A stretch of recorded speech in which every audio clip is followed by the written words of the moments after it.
నమస్తే, welcome to Bharati news. ముందుగా headlines.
నియోజకవర్గ ప్రజలకు ఎల్లవేళలా అందుబాటులో ఉంటూ సమస్యలు పరిష్కరిస్తున్నారు rural MLA doctor Bhupathi Reddy. Congress నాయకులు కార్యకర్తలతో కలిసిన ఆయన ఆయా గ్రామాల్లో నెలకొన్న సమస్యలను అడిగి తెలుసుకున్నారు. నగరంలోని బైపాస్ రోడ్లో గల ఎమ్మెల్యే క్యాంపు కార్యాలయంలో రూరల్ శాసనసభ్యుడు డాక్టర్ రేకులపల్లి భూపతి రెడ్డి సోమవారం ఉదయం ప్రజల నుంచి వినతులు స్వీకరించారు. వారి సమస్యలను అడిగి తెలుసుకొని పరిష్కారానికి చర్యలు చేపట్టారు. అనంతరం కాంగ్రెస్ నాయకులు కార్యకర్తలు ఆయన్ను కలిసి క్షేత్రస్థాయిలో నెలకొన్న సమస్యలను ఆయన దృష్టికి తీసుకువెళ్లారు. గ్రామాల్లో నెలకొన్న సమస్యలను త్వరగా పరిష్కరిస్తానని ఆయన హామీ ఇచ్చారు.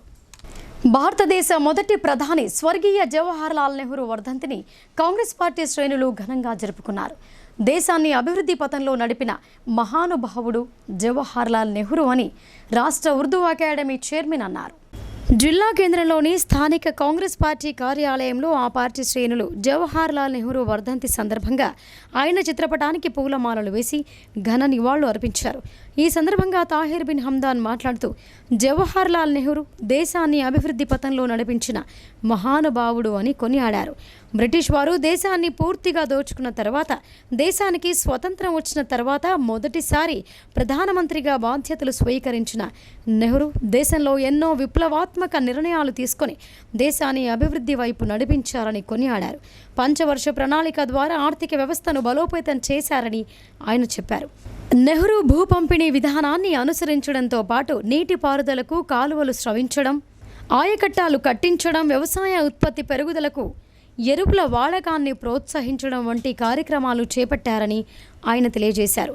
అంతేకాకుండా నెహ్రూ జిల్లాతో ఎంతో అవినాభావ సంబంధం ఉందని, శ్రీరామ్ సాగర్ ప్రాజెక్టు నిర్మాణ సమయంలో ఆయన జిల్లాకొచ్చారని, శంకుస్థాపనలు చేసి జిల్లాలోని రైతులకు లక్షల ఎకరాలకు నీరు రావడానికి శ్రీరామ్ సాగర్ కారణమని ఆయన పేర్కొన్నారు. నెహ్రూ ఆలోచన విధానాలను, ఆశయాలను కాంగ్రెస్ పార్టీ నాయకులు అందిపుచ్చుకొని ముందుకు వెళ్లాలని, ప్రజలకు తెలియజేయాలని ఆయన తెలిపారు. ఈ కార్యక్రమంలో సీనియర్ కాంగ్రెస్ నాయకులు రత్నాకర్, జిల్లా కాంగ్రెస్ ఉపాధ్యక్షులు అంతిరెడ్డి రాజారెడ్డి, జిల్లా సేవాదళ అధ్యక్షులు సంతోష్, జిల్లా బీసీసీఎల్ అధ్యక్షులు రాజా నరేందర్ గౌడ్, కైసర్ స్వామి గౌడ్, ప్రమోద్, నాగరాజు తదితరులు పాల్గొన్నారు. అందరికీ హృదయపూర్వకంగా స్వాగతం తెలియజేస్తూ ఈ 60వ వర్ధంతి సందర్భాన్ని పురస్కరించుకొని తొలి ప్రధాని పండిత్ జవహర్ లాల్ నెహ్రూ గారి జ్ఞాపకార్థం ఈ దేశం ఎప్పుడు కూడా నెహ్రూ గారిని స్మరించుకుంటూ ఆయన నవీన భారత నిర్మాణంలో మొట్టమొదట ఈ దేశంలో ఆ రోజు ఉన్నటువంటి పరిస్థితుల్లో మనకు సాగునీటి రంగంలో అనేక విప్లవాత్మకమైనటువంటి మార్పులు తీసుకొచ్చి ఈ దేశంలో ఉన్నటువంటి అతిపెద్ద ప్రాజెక్టులు వాట్రా నంగల్ కానీ, శ్రీరామ్ సాగర్ ప్రాజెక్టు కానీ, శ్రీశైలం ప్రాజెక్టు కానీ, నాగార్జున సాగర్ ప్రాజెక్టు కానీ అనేక ప్రాజెక్టు నిర్మాణం చేసి మనం ఈరోజు ఏదైతే భారతదేశం ఆ రోజు తినడానికి తిండికి కూడా కరువున్నటువంటి పరిస్థితుల్లో ఈరోజు ఈ దేశం ఇతర దేశాలకు కూడా అన్నం పెట్టే పరిస్థితికి వచ్చినటువంటి విషయాన్ని జ్ఞాపకం చేసుకుంటూ నెహ్రూ గారిని మనం ఎప్పుడు కూడా మరవకుండా, మర్చిపోలేకుండా ఈ దేశంలో ఆ రోజే విద్యా వ్యవస్థకు అంకురార్పణ చేసి ఐఐటీలు, ఐఏఎంలు ఏర్పాటు చేసినటువంటి ఘనత పండిత్ జవహర్లాల్ నెహ్రూ గారిది అనేటువంటి విషయాన్ని మనం గ్రహించవలసిందిగా కోరుకుంటూ, ముఖ్యంగా 75 సంవత్సరాలు గడిచిపోయినటువంటి ప్రజాస్వామ్యంలో పండిత్ జవహర్లాల్ నెహ్రూ గారి కుటుంబం, మోతీలాల్ నెహ్రూ గారు కానీ, పండిత్ జవహర్లాల్ నెహ్రూ గారు కానీ, ఈ దేశానికి త్యాగం చేసినటువంటి ఇందిరాగాంధీ కానీ, రాజీవ్ గాంధీ కానీ వారి కుటుంబ పరంపరను కాపాడుతూ వచ్చినటువంటి కాంగ్రెస్ పార్టీ. ఆ కాంగ్రెస్ పార్టీలో ఈరోజు ప్రజాస్వామ్యంలో ఈ దేశంలో పరిపాలిస్తున్నటువంటి భారతీయ జనతా పార్టీ నెహ్రూ గారిని, కాంగ్రెస్ పార్టీని నామరూపాలు లేకుండా చేయడానికి ప్రయత్నం చేస్తున్నటువంటి సమయంలో ప్రజాస్వామ్యాన్ని కాపాడడానికి, ముఖ్యంగా రాజ్యాంగాన్ని కాపాడడానికి మన ప్రియతమ నాయకుడు రాహుల్ గాంధీ గారు ఈ దేశంలో తీసుకున్నటువంటి చొరవ, దానికి కాంగ్రెస్ శ్రేణులందరూ సహకరించినటువంటి విషయాన్ని ఒక్కసారి ఆయన వర్ధంతి రోజు మనం జ్ఞాపకం చేసుకుంటూ, రేపు రాబోయే రోజుల్లో నెహ్రూ గారి అడుగుజాడల్లో నడుస్తూ ఈ దేశ ప్రజాస్వామ్యాన్ని కాపాడవలసినటువంటి బాధ్యత కాంగ్రెస్ పార్టీది అనేటువంటి ఇంజనీరింగ్ అధికారుల అనాలోచిత నిర్ణయాలు, కాంట్రాక్టర్ల నిర్లక్ష్యంతో ప్రభుత్వ పాఠశాలల మరమ్మతులకు మంజూరైన నిధులు వృధా అవుతున్నాయి. ఈ వ్యవహారంపై సీరియస్ అయిన కలెక్టర్ ఆర్జీ హనుమంతు విచారణకు ఆదేశించారు. వివరాల్లోకి వెళితే తెలంగాణ రాష్ట్ర ప్రభుత్వం ప్రభుత్వ పాఠశాలల అభివృద్ధిపై దృష్టి సారించింది. ఈ విద్యా సంవత్సరం ప్రారంభమయ్యేలోపు పాఠశాలలో మరమ్మతులు చేపట్టడమే కాక మూత్రశాలలు, తరగతి గదుల్లో విద్యుత్ సరఫరా తదితర కనీస సౌకర్యాలను పునరుద్ధరించాలని నిర్ణయించింది. విద్యా సంవత్సరం ప్రారంభం కాగానే విద్యార్థులకు నాణ్యమైన విద్యను అందించాలనే ఉద్దేశంతో అమ్మ ఆదర్శ పాఠశాలల పేరుతో సర్కారు బడులను అభివృద్ధి చేస్తోంది. అందులో భాగంగా మండలాల వారీగా అమ్మ ఆదర్శ పాఠశాలల పేరిట నిధులను మంజూరు చేసింది. ఎంపిక చేసిన పాఠశాలలో ఫ్లోరింగ్, స్లాబ్ రిపేర్లు, టాయిలెట్లు, విద్యుత్ సౌకర్యం ఏర్పాటు చేయాలని ఆదేశించింది. ఈ పనులను త్వరగా పూర్తి చేయాల్సి ఉన్నందున ఇదే అదనుగా భావించిన గుత్తేదారులు, అధికారులు కుమ్మక్కై అధిక మొత్తంలో అంచనాలను రూపొందించారు. పాఠశాలల్లో తలుపులు, కిటికీలు కొద్దిపాటి మరమ్మతులు చేస్తే బాగయ్యే వాటిని పూర్తిగా తొలగించారు. స్లాబ్, ఫ్లోరింగ్ వంటి చిన్నపాటి మరమ్మతు పనులు చేస్తే వినియోగంలోకి వచ్చే పనులకు అధిక నిధులు వెచ్చిస్తున్నారు. ఫ్లోరింగ్ చేస్తే బాగయ్యే పనులకు బదులుగా గుత్తేదారులు తరగతి గదుల్లోని మొత్తం ఫ్లోరింగ్ తొలగించారు. 3 రోజుల క్రితం ఈ విషయం స్థానిక ఎమ్మెల్యే పి సుదర్శన్ రెడ్డి దృష్టికి వెళ్లగా ఆయన ఆగ్రహం వ్యక్తం చేస్తూ జిల్లా కలెక్టర్ దృష్టికి తీసుకువెళ్లినట్లు సమాచారం. దీంతో కలెక్టర్ విచారణకు ఆదేశించినట్లు తెలిసింది. ప్రభుత్వ నిధులను ఇష్టానుసారంగా ఖర్చు చేస్తూ పర్సంటేజీలతో జేబులు నింపుకుంటున్న ఇంజనీరింగ్ శాఖ అధికారులకు, కాంట్రాక్టర్లకు ముచ్చెమటలు పడుతున్నాయి. కూడా కొన్ని స్కూళ్ళకు ఫండ్స్ రావడం జరిగింది. అందులో భాగంగానే మన జాన్కంపేట కూడా కొంచెం ఫండ్స్ రావడం జరిగింది. ఈ ఫండ్స్ తోటి మనకు ఈ స్కూల్లో ఉన్నటువంటి ఏదైతే రిపేర్స్ ఉన్నాయో, చిన్న రిపేర్స్ కానీ పెద్ద రిపేర్స్ కానీ, ఆ రిపేర్స్ డోర్స్ కానీ, మనకు విండోస్ కానీ, మనకు బాత్రూమ్స్ టైల్స్ కానీ, మన వాటర్స్ నల్లల రిపేర్స్ కానీ, ఏదైనా కానీ పిల్లలకు, స్టూడెంట్స్కు, టీచర్స్కు, ఇక్కడ ఉన్న స్టాఫ్స్కు అందరికీ ఉపయోగంలో వచ్చే విధంగా దానికి వాడుకోవడానికి కోసం మనకు ఫండ్స్ రావడం జరిగింది. కానీ కొంతమంది కాంట్రాక్టర్లు దానికి ఏం చేస్తారంటే వచ్చిన ఫండ్స్ను ఎక్కడైతే పెట్టాలనో అక్కడ పెట్టకుండా చిన్న చిన్న ప్రాబ్లమ్స్ ఉన్న దగ్గర కూడా దానికి పెద్ద చేసేసి అక్కడ ఎస్టిమేషన్ చేసేసుకొని అధికారులతో కుమ్మక్కై మనకు అక్కడ ఫండ్స్ లేపుకుందామని చూస్తారు. కానీ మేము అధికారులకు మేము కాంట్రాక్టర్లకు చెప్పడం ఒకటే, మనకు ఎంతో ప్రతిష్టాత్మకంగా మనకు ఇక్కడ ఫండ్స్ రావడం జరిగింది మన సుదర్శన్ రెడ్డి సార్ చొరవ వలన. కాబట్టి మా ఊరుకు ఇక్కడ కూడా పెద్ద స్కూల్ ఉంది, హై స్కూల్ ఉంది, ప్రైమరీ స్కూల్ ఉంది. కాబట్టి ఇక్కడ మెయింటెనెన్సింగ్ వర్క్ ఎక్కువ ఉంది. కాబట్టి ఇక్కడ మనకి ఏదైతే ఉపయోగంలోకి వస్తుందో దానికే మనము ఉపయోగంలో తీసుకొని దానికే రిపేర్ చేయాలా. కానీ మనం ఏదైతే చిన్న దానికి కూడా మనం రిపేర్ చేసుకొని ఎస్టిమేషన్ వేసుకొని మేము డబ్బులు లేపుకుంటామని చెప్పేస్తే మేము చూస్తూ ఊరుకునేటోళ్ళం కాదు. మా సార్ కూడా స్పష్టంగా చెప్పడం జరిగింది. బాత్రూమ్లలో కూడా మనకు తాత్కాలికంగా కాకుండా పర్మనెంట్గా ఉపయోగం వచ్చే విధంగా మనకు అక్కడ వర్క్ చేయాలా. టైల్స్ ఏదైతే వేస్తున్నారో ఆ టైల్స్ ఏమైతే ఒక టైల్స్ వెళ్ళిపోతే ఆ ఒక టైల్స్ ద్వారా అన్ని టైల్స్ వెళ్ళిపోయి తాత్కాలికంగానే అది ఉండిపోతుంది, పర్మనెంట్గా యూజ్ అయ్యే అవకాశం లేదు. కాబట్టి అక్కడికి కూడా మన కాంక్రీట్ తోటి మంచిగా బెడ్ వర్క్ అక్కడ చేసి ఏదైనా కానీ నాణ్యతతో కూడుకున్న వర్క్ చేయాలా. ఇక్కడ ఏదైనా ఎక్కడ ఉపయోగపడుతుందో అక్కడనే చేసి మనకు ఉపయోగంలో వచ్చే విధంగా, పిల్లలకు యూజ్ అయ్యే విధంగా, స్కూల్ టీచర్స్కు ఉపయోగంలో వచ్చే విధంగానే మనకి ఇక్కడ వర్క్ చేయాలని చెప్పేసి ఇక్కడ అధికారులకు కాంట్రాక్టర్లకు మేము తెలియజేస్తున్నాము. ఒకవేళ మీరు అలా కాకుండా మీరు అధికారులు మీ కాంట్రాక్టర్లు కుమ్మక్కై మేము ఇష్టానుసారంగా చేస్తామని చెప్తే మేము ఊరుకునేటోళ్ళం కాదు. మేము సార్ దృష్టికి తీసుకెళ్లి దీనికి మీద తగు చర్యలు తీసుకునడానికైనా వెనుక. రైతులు ప్రభుత్వ గుర్తింపు పొందిన విత్తనాలను కొనుగోలు చేసి ఒరిజినల్ రసీదులను తీసుకోవాలని సిరికొండ మండల వ్యవసాయాధికారి వెంకటేష్ అన్నారు. తక్కువ ధరకు నకిలీ విత్తనాలను కొనుగోలు చేసి నష్టాల పాలు కావద్దని ఆయన కోరారు. సిరికొండ మండలంలోని రావుట్ల గ్రామంలో వ్యవసాయ శాఖ ఆధ్వర్యంలో రైతులకు విత్తనాలపై అవగాహన కార్యక్రమాన్ని నిర్వహించారు. ఈ కార్యక్రమంలో మండల వ్యవసాయ అధికారి వెంకటేష్ మాట్లాడుతూ విత్తనాల కొనుగోలు సమయంలో తొందరపాటు వద్దని రైతులకు సూచించారు.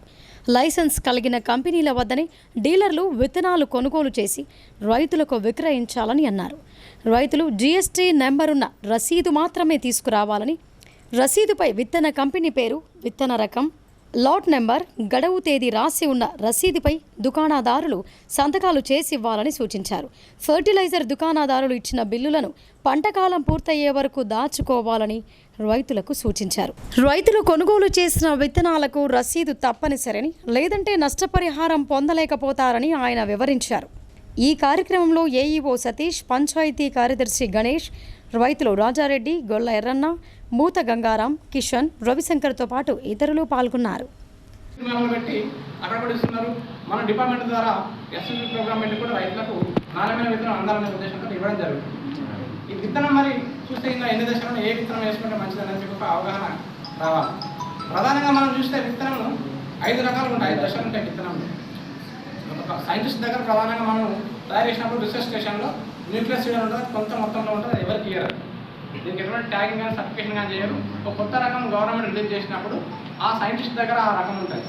ఈ రకం అనేది ఏం చేస్తారైనా మంచి దిగుబడి వచ్చిన రకాన్ని నోటిఫై చేసి దాంట్లోకి వెళ్ళి తన దగ్గర ఉన్న సీడ్ ఫామ్లో వేసేసి ఒక పంటను తీస్తాడు. ఓకేనా? ఈ పంటను తీస్తే వచ్చేదాన్ని బ్రీడర్ సీడ్ అంటారు. ఓకేనా? మనం మామూలుగా అప్పుడు రిజిస్ట్రేషన్ స్టేషన్లో కొంచెం అవగాహన రైతులు రిజిస్ట్రేషన్లో చేసుకుంటారు, బ్రీడర్ దొరుకుతుంది. డ్రాకాషన్ అంటే అది మంచి విత్తనం అనేది మీకు వెలిగిపోవాలి. ఓకేనా? కొంత దొరుకుతుంది. ఫౌండేషన్ సీడ్ అనేది కంపెనీ దగ్గర దొరుకుతుంది, మీరు కంపెనీ ఇస్తాయి, ప్లస్ మన గవర్నమెంట్ దగ్గర కూడా మామూలుగా ఇస్తాం. ఇప్పుడు మేము ఎస్వీపీలో ఇస్తాం. ఎస్వీపీ ప్రోగ్రామ్లో సీడింగ్ లేదు ప్రోగ్రామ్, విత్తన ప్రోగ్రామ్ ఉంటుంది కదా, ఇది రైతు స్థాయిలో మేము ఇస్తాం. ఒక విలేజ్ చేసి ఆ ఊళ్ళో 20 మంది రైతులకి ప్రొడక్షన్ చేపిస్తాం. కానీ చాలా మంది రైతులకి ఈ విత్తనం గురించి అవగాహన లేక లాస్ట్ కన్సర్న్ మెయింటైన్ చేయకపోతే పోషిన తర్వాత మంచి దిగుబడి పోషించుకుంటే కళ అమ్ముతుంది, అలా గవర్నమెంట్ కాంట అమ్ముతుంది. అట్లా అమ్మద్దు. దాన్ని మనం స్థాయిలోనే మనం మళ్ళీ విత్తనంగా పంచుకోవాలి. దానికి ఒక 3 దఫాలు ఉంచుకోవచ్చు. పల్లె ప్రకృతి వనాలు, నర్సరీల నిర్వహణపై ప్రత్యేక శ్రద్ధ వహించాలని రెంజల్ ఎంపీడీఓ శ్రీనివాస్ ఉపాధి హామీ క్షేత్ర సహాయకులను ఆదేశించారు. హరితహారంలో భాగంగా వర్షాకాలంలో విస్తృతంగా మొక్కలను నాటేందుకు సిద్ధంగా ఉండాలని ఆయన సూచించారు. రెంజల్ మండల పరిధిలోని వీరన్నగుట్ట గ్రామానికి విచ్చేసిన ఎంపీడీఓ శ్రీనివాస్, ఎంపీఓ గౌస్ మోహినుద్దీన్, పంచాయతీ కార్యదర్శి వెంకటరమణతో కలిసి పల్లె ప్రకృతి వనాన్ని, నర్సరీలను పరిశీలించారు. హరితహారంలో నాటిన మొక్కలను పరిశీలించి ప్రతి నిత్యం నీరు సరఫరా చేస్తూ సంరక్షించాలని పంచాయతీ కార్యదర్శిని ఆదేశించారు.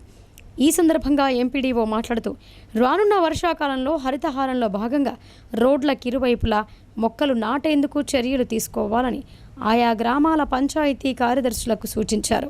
నాటిన మొక్కలను సంరక్షించాలని, పంట పొలాల్లో ఒడ్లపై మొక్కలు నాటేలా రైతులను చైతన్యపరచాలని అన్నారు. ఉపాధి హామీ కూలీల సహాయంతో మొక్కలు నాటేందుకు అవసరమైన ఏర్పాట్లు చేసుకోవాలని ఫీల్డ్ అసిస్టెంట్లను ఆదేశించారు. ఈరోజు వీరనగుట్ట తాండా గ్రామంలో నర్సరీ మరియు పల్లె ప్రకృతి వనంని పరిశీలించడం జరిగింది. ఈ పై అధికారుల ఆదేశానుసారం పల్లె ప్రగతిలో భాగంగా చేపట్టినట్టు పనులు, అదేవిధంగా మండలంలో ఉన్న అన్నీ కూడా ఎప్పటికప్పుడు పరిశీలించుకుంటూ సంరక్షించాలని ఏజీఎస్ అధికారులకు, మండల పంచాయతీ అధికారులకు, పంచాయతీ కార్యదర్శులకు ఆదేశాలు ఇవ్వడం జరిగింది. ఇప్పుడు షార్ట్ బ్రేక్ తీసుకుందాం.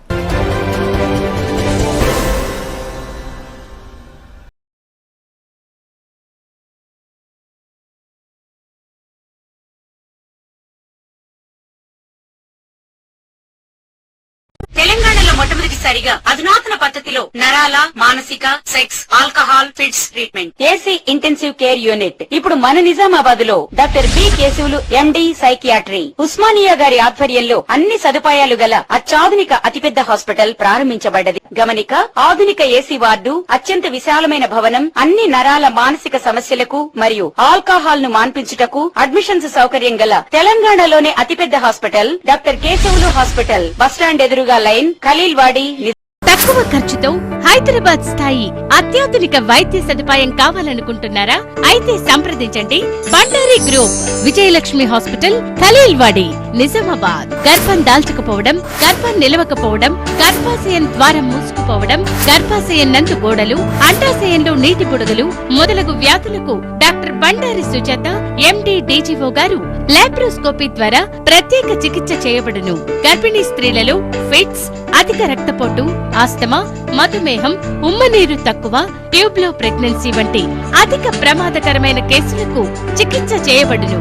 Normal delivery, caesarean section, hysterectomy, tubectomy, laparoscopy, hysteroscopy సౌకర్యం కలదు. పిల్లలు పుట్టకుండా ఆపరేషన్ చేసుకున్న వారికి తిరిగి సంతానం కొరకు సంప్రదించగలరు. అందరికీ అందుబాటులో అన్ని రకాల వైద్య సేవలు కలవు. పరిశుభ్రమైన విశాలమైన గదులు, లిఫ్ట్, అధునాతన ఆపరేషన్ థియేటర్, ల్యాబ్, ఫార్మసీ సౌకర్యం కలదు. ప్రతి శుక్రవారం ఉచితంగా చూడబడును. రాష్ట్ర ప్రభుత్వ ఉద్యోగులకు రీయింబర్స్మెంట్ సౌకర్యం కలదు. సంప్రదించండి doctor Bandari Sujatha, Bandari group, Vijayalakshmi hospital, Rajiv Gandhi auditorium దగ్గర, రెడ్ క్రాస్ బ్లడ్ బ్యాంక్ ఎదురు సందులో, ఖలీల్వాడి, నిజాం.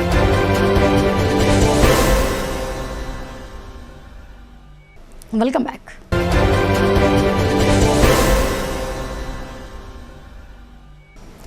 ఆరేళ్ల బాలికపై ఓ కామాంధుడు అఘాయిత్యానికి పాల్పడ్డాడు. చాక్లెట్ను ఎరగా వేసే చిన్నారిపై అత్యాచారం చేయబోగా ఆ బాలిక చిన్నమ్మ గమనించడంతో పలాయనం చిత్తగించాడు.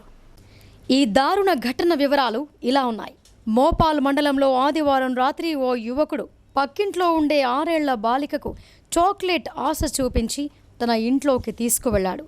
అనంతరం అఘాయిత్యం చేసేందుకు ప్రయత్నించాడు. బాలికను ఒంటరిగా ఇంట్లోకి తీసుకువెళ్తుండగా చూసిన ఆమె చిన్నమ్మ అక్కడికి చేరుకొని కేకలు వేసింది. దీంతో నిందితుడు అక్కడి నుంచి పరారయ్యాడు. విషయం తెలిసిన బాలిక కుటుంబ సభ్యులు, బంధువులు అతడి ఇంటిపై దాడి చేశారు. అనంతరం బాలిక కుటుంబీకులు మోపాల్ పోలీసులకు ఫిర్యాదు చేయగా కేసు నమోదు చేశారు. గ్రామంలో ఉద్రిక్తతకు దారి తీయకుండా పోలీస్ బందోబస్తు ఏర్పాటు చేశారు. ఉద్యమాలతోనే ఉపాధి హామీ పథకాన్ని కాపాడుకుందామని ఏఐపీకేఎంఎస్ రాష్ట్ర ప్రధాన కార్యదర్శి పి రామకృష్ణ అన్నారు. ప్రతి కూలికి ప్రతి సంవత్సరం 250 రోజుల పాటు కొలతలతో సంబంధం లేకుండా రోజుకు 600 రూపాయల చొప్పున కూలీ చెల్లించాలని కేంద్రాన్ని డిమాండ్ చేశారు. సిరికొండ మండలంలోని రావుట్ల గ్రామంలోని ఉపాధి హామీ పనులను ఏఐపీకేఎంఎస్ నాయకులు సందర్శించారు. కూలీలతో మాట్లాడి వారు ఎదుర్కొంటున్న సమస్యలను అడిగి తెలుసుకున్నారు. చేస్తున్న పనికి తగిన కూలీ రావటం లేదని ఈజీఎస్ కూలీలు ఆవేదన వ్యక్తం చేశారు. ఈ సందర్భంగా ఏఐపీకేఎంఎస్ రాష్ట్ర ప్రధాన కార్యదర్శి పి రామకృష్ణ మాట్లాడుతూ కేంద్ర ప్రభుత్వం కూలీలు, శ్రమజీవుల పట్ల నిర్లక్ష్యం వహిస్తోందని ఆందోళన వ్యక్తం చేశారు. మతోన్మాద బీజేపీ కేంద్రంలో 2014లో అధికారంలోకి వచ్చినప్పటి నుండి మహాత్మా గాంధీ జాతీయ గ్రామీణ ఉపాధి హామీ పథకానికి పూర్తి స్థాయిలో నిధులు కేటాయించడం లేదని ఆరోపించారు. నేషనల్ మొబైలింగ్ మానిటరింగ్ సర్వీస్ పేరుతో మొబైల్ యాప్ను ప్రవేశపెట్టి కార్మికులతో వెట్టి చాకిరీ చేయించే ప్రయత్నం చేస్తోందని ఆగ్రహం వ్యక్తం చేశారు. కూలీలకు వారానికి ఒకసారి క్రమం తప్పకుండా వేతనాలు చెల్లించాలని, బకాయి పడిన వేతనాలను తక్షణమే మంజూరు చేయాలని డిమాండ్ చేశారు. ఈ కార్యక్రమంలో అఖిల భారత ప్రగతిశీల వ్యవసాయ కార్మిక సంఘం జిల్లా కమిటీ సభ్యులు రమేష్, జిల్లా సహాయ కార్యదర్శి బాబన్న, జిల్లా నాయకులు కిషోర్, ఐఎఫ్టియు జిల్లా సహాయ కార్యదర్శి R Ramesh, CPIML Armoor division committee సభ్యుడు ఆర్ దామోదర్, రావుట్ల గ్రామ కార్యదర్శి బి కిషన్, మండల కమిటీ సభ్యుడు సాయిలు, కిషోర్, అనీస్, రాజేందర్, రాజేశ్వర్ తదితరులు పాల్గొన్నారు. రూపాయలు ప్రభుత్వం కల్పించాలి కదా, మరి కల్పించకపోతే ఎట్లా? మరి ఎవరు అడగాలి? అడగవలసినటువంటి బాధ్యత ఎవరి మీద ఉంది? మన పైననే ఉన్నది. ఊర్లల్లో ఇప్పుడు ఏమైందంటే కనీసం సంవత్సరానికి 100 రోజుల పని కల్పిస్తామని అన్నారు. ఆ ఇంట్లో 4 ఉన్నారు అనుకో, ఒక్కొక్కరికి 25 రోజుల పని కూడా రాదు. మరి మిగతా రోజులు ఏం కావాలా? 360 రోజులల్లా 25 రోజుల పని రాకపోతే మరి మిగతా రోజులు ఏం చేయాలి? ముందట్లాగా బీడీలనే ఉన్నాయా? నెలకు 26 రోజులు బీడీలు నడుస్తున్నాయా? అవి కూడా 10-12 రోజుల కన్నా ఎక్కువ నడుస్తలేవు. మరి బీడీలు నడుస్తలేవు. భర్తలు దుబాయ్ మస్కట్ అయినా పోదాం అనుకుంటే ఆడ కూడా ఇప్పుడు మంచిగా లేదు. ఆడ కూడా పరిస్థితి బాగలేదు. దుబాయ్ మంచిగా లేదు, ఇక్కడ పని మంచిగా లేదు. పోని 4 ఎకరాల లోపు ఉన్నటువంటి వాళ్ళు వ్యవసాయం మీదనే ఆధారపడి బతుకుతామంటే మంచిగా బతికేటటువంటి పరిస్థితి కూడా లేదు. మొత్తం పెట్టుబడులు పోవంగా, దేని పోవంగా, పిల్లల చదువులకు, మన ఆరోగ్యాలకు బతికేటటువంటి పరిస్థితి కూడా లేదు.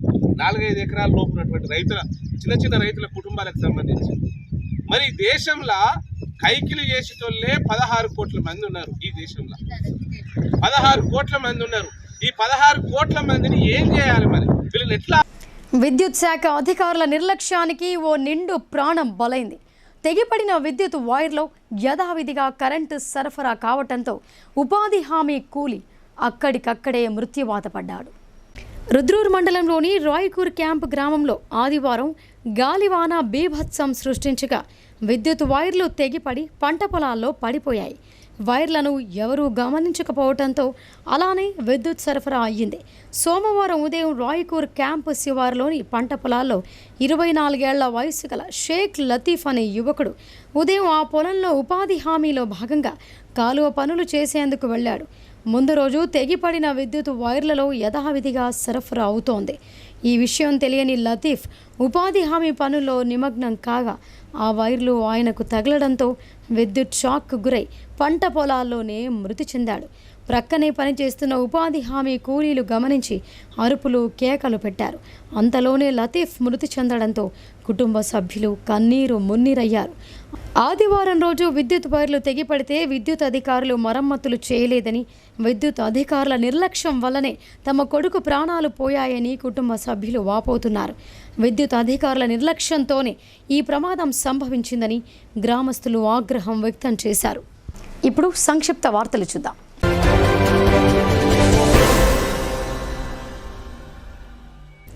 నందిపేట మండలంలోని పలు ప్రభుత్వ పాఠశాలలను జిల్లా పరిషత్ చైర్మన్ దాదన్న గారు విఠలరావు సందర్శించారు.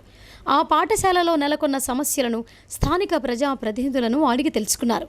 విద్యా సంవత్సరం ప్రారంభమయ్యే లోపు ఈ సమస్యలు పరిష్కరించాలని సంబంధిత అధికారులకు సూచించారు. అమ్మ ఆదర్శ పాఠశాలల నిధులను సద్వినియోగం చేయాలని ఆదేశించారు.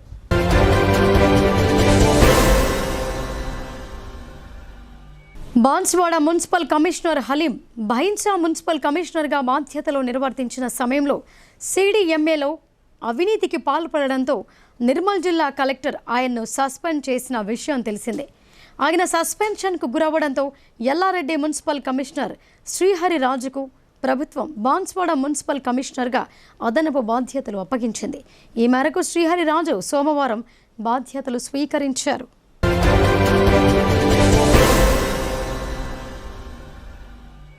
నగరంలో అనేక మంది ఆకలితో అలమటిస్తూ రోడ్ల ప్రక్కన జీవనం వెళ్లదీస్తున్నారు.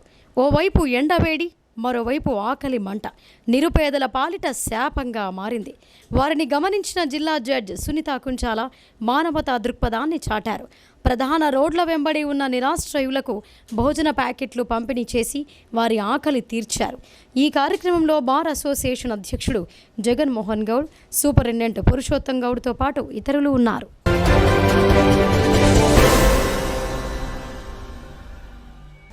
ఇక వార్తలు ముగించే ముందు హెడ్లైన్స్ మరొకసారి.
ఇవి బులెటిన్ విశేషాలు. చూస్తూనే ఉండండి భారతీ న్యూస్.